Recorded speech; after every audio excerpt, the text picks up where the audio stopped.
శ్రీకాకుళం జిల్లా మందస మండలం ఉద్దాన ప్రాంతంలో ఎలుగుబంటి దాడి కలకలం రేగింది. నలుగురుపై దాడి చేసిన ఎలుగుబంటి 2 గంటల్లో మృతి చెందడం సంచలనంగా మారింది.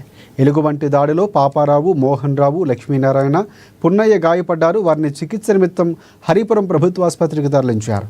ఇక ఎలుగుబంటి మృతి విషయం తెలిసిన ఫారెస్ట్ ఆఫీసర్లు ఘటనా స్థలానికి చేరుకుని పరిశీలించారు. ఎలుగుబంటి మృతికి గల కారణాలపై అటవీ శాఖ అధికారులు ఆరా తీస్తున్నారు.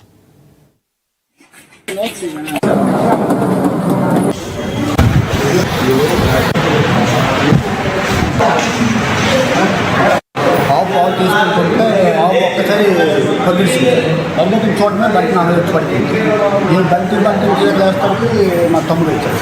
మా తమ్ముడు కలిసి